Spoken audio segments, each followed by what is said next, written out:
Haveli media, আহলে সুন্নাতুল জামাত, জান্নাতি মহল। সাবধান বলে দিলাম, তাড়াতাড়ি ফতোয়া উড্ড করুন।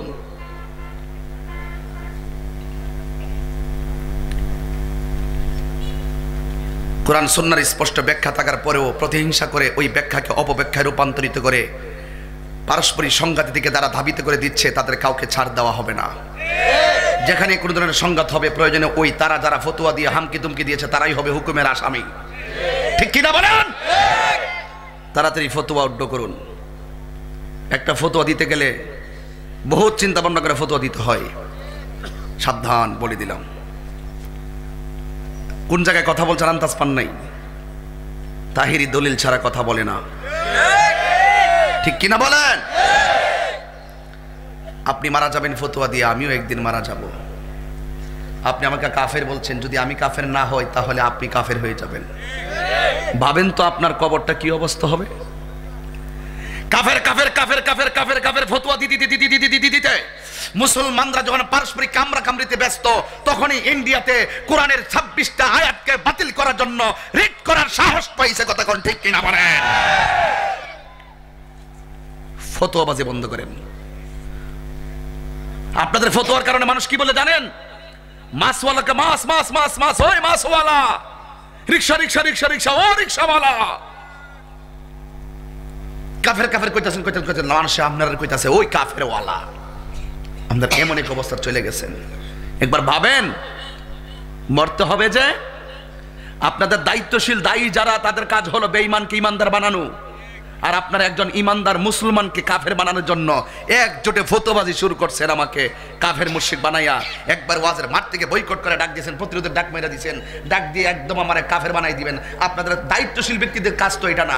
দায়িত্বশীল ব্যক্তির কাজ হলো, কেউ যদি কোনো ধরনের কোনো অপরাধ করে, কেউ যদি কোনো ধরনের অপব্যাখ্যা করে, তার কাছ থেকে জানবেন যে তুমি কেন এটা বলছো। যদি সে ব্যাখ্যা দিতে সামর্থ্য হয় এটা মানবেন, ব্যাখ্যা দিতে সামর্থ্য না হলে বোঝাবেন। না বোঝায় যদি এরপরে যদি সে তার কোরআন সুন্নাহর বিরুদ্ধে অবস্থান নেয়, তখন আপনারা যেটা ফতোয়া দেওয়ার, এটা তো অনেক পরের কথা।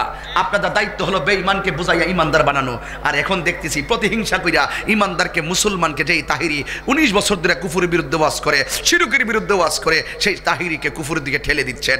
এটা দায়িত্বশীলদের কাজ হতে পারে না। আমরা তো মারা যাবো ভাই, আমরা তো কবরে যাবো গা। কে কদিন থাকবো বলেন তো দেখি? আমি তো চাই যে আপনার জানাজায় আমিও শরীক হই। আমি তো এটাও চাই যে আমি মারা গেলে আমার জানাজায় আপনি শরীক হন। তো কাফের ফাঁকের মুশরিক মুশরিক বলতে বলতে ইসলামটার 12টা বাজাইয়া দিচ্ছেন বলেই আজকে ইহুদি খ্রিস্টানরা মাঝে মাঝে মুসলমানদের ইমান নিয়ে খেলা করার সুযোগ পায়। করোনা কি এমনি আইছে? জহারাল ফাসাদু মিনাল বাররি ওয়াল বাহরি বিমা কাসাবাত আইদিন নাস। এই মহামারী যা আসে সব আমাদের হাতের কামাই। আমরা পাপ কাজ করতে করতে করতে করতে করতে করতে খুন খারাপি, ঘুষ টুস খাইতে খাইতে খাইতে খাইতে হারাম রে প্রকাশ্যে আরাম বানায় ফেলাইছি। আল্লাহ কথা গুম হারাম করে দিমু। করোনা থাবা আর একটা থাবা মারছে, এই আগামী কয়েকদিনের ভিতরে আইতেছে। অবস্থা ভয়াবহ। তাড়াতাড়ি শেষ দায় করেন, ঘরে পড়ে থাকেন, আল্লাহর কাছে কাঁদেন, আল্লাহ গো জীবনে অনেক গুনাহ করছি, কেমনে কবর আযাব সহ্য করব। ওই কবরের বয়ান দিছেন আমারে আলোচনা করার জন্য। এমপি বলেন, মন্ত্রী বলেন, উপজেলার চেয়ারম্যান বলেন, ইউনিয়ন চেয়ারম্যান বলেন, মেম্বার বলেন, কেউ আপনার কবরে আপন হবে না। কেউ আপনার কবরে আপন হবে না। কে আপন হবে, কিভাবে আপনি কবরে সুখ পাবেন, সেই কথাগুলো বলবো। আমার বক্তব্যকে কেউ নেগেটিভ চোখে দেখবেন না।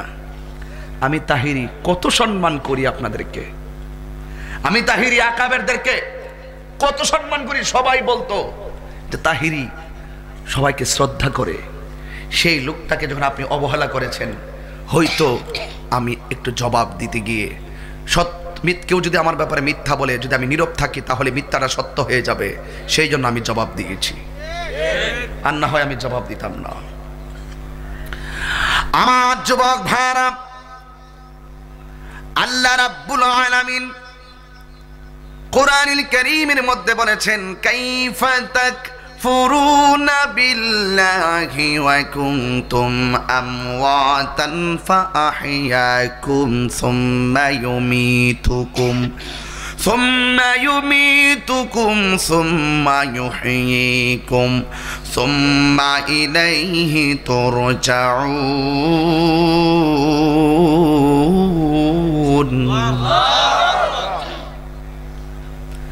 আল্লাহ রাব্বুল আলামিন বলেন কাইফা তাকফুরুনা বিল্লাহ, তোমরা কিভাবে আল্লাহকে অস্বীকার করছো? আপনারা বলেন বিধান দেওয়ার মালিককে, আর জোরে কোন বিধান দেওয়ার মালিককে, হুকুম দেওয়ার মালিককে। আল্লাহ রাব্বুল আলামিনকে কিভাবে অস্বীকার করছো? আমার আল্লাহ বলেন ফাবি আইয়ি আলাই রাব্বিকুমা তুকাযযিবান, তোমার রবের কোন কোন নিয়ামত কি তুমি অস্বীকার করবে? ওয়া কুনতুম আমওয়াতান, তুমি ছিলে নিষ্প্রাণ, ফা আহইয়াকুম, আপনারা জবান খুলে বলুন, দিলটা নরম করে বলুন, মা বাবার চেহারাটা খেয়াল করে করে বলুন, আমাদেরকে জীবন দিয়েছেন কে? সে আল্লাহকে। ইনিল হুকমু ইল্লা লিল্লাহ, সকল বিধান দেওয়ার মালিক, সকল হুকুম দেওয়ার মালিক হলো আমার আল্লাহ। আমারা সেই আল্লাহ আমাদেরকে আদেশ দিয়েছেন আল্লাহ তা'বুদু ইল্লা ইয়াহু, আল্লাহ ছাড়া কাহারও ইবাদত করা যাবে না, আল্লাহ ছাড়া কাহারও ইবাদত করা যাবে। এই জন্য আমরা ছিলাম মুর্দা, আমরা ছিলাম নিষ্প্রাণ। জবান খুলে বলুন, আমাদেরকে জীবন দিয়েছেন কে? জীবন পাওয়ার পরে তোমার নাম কি? শামীম ওসমান আল কাদরি বহুত কষ্ট করছে। তুমি মিয়া কই? তোমার নাম কি? মুবাশশির ভাই নাম আব্দুল কাদের, ওনার নাম আব্দুল কাদের। জীবন পাওয়ার পরে আব্দুল কাদের, জীবন পাওয়ার পরে বশির কাদরি, শামীম ওসমান কাদরি, জীবন পাওয়ার পরে মুবাশশির সাহেব, জীবন পাওয়ার পরে তমিজউদ্দিন, জীবন পাওয়ার পরে এমপি, জীবন পাওয়ার পরে মন্ত্রী, জীবন পাওয়ার পরে তাহিরি, জাহিরি, বাতিনি, বক্তা। জীবন পাওয়ার পরে কেউ 10 তলা বিল্ডিং এর মালিক, জীবন পাওয়ার পরে কেউ 5 তলা বিল্ডিং এর মালিক, জীবন পাওয়ার পরে কেউ মাটির ঘরের মালিক, জীবন পাওয়ার পরে কেউ টিনের ঘরের মালিক। আল্লাহ কয় এত মালিকানা পৃথিবীর কেউ দেয় না। কুলিল্লাহুম্মা মালিকাল মুলকি তুতিল মুলকা মান তা, আমি আল্লাহ রাব্বুল আলামিন তোমাকে যাকে ইচ্ছা করি তাকে রাজত্ব দেই। আমি আল্লাহ যাকে ইচ্ছা করি তার কাছ থেকে রাজত্ব ছিনিয়ে নেই। তোরে আমি এত কিছু দিলাম, তোর মধ্যে একটা গ্যাটা হইছে, তাহিরি সব কয় বাবা। নিয়মিত ওয়াজ মাহফিল পেতে চ্যানেলটি সাবস্ক্রাইব করে বেল আইকনে প্রেস করুন।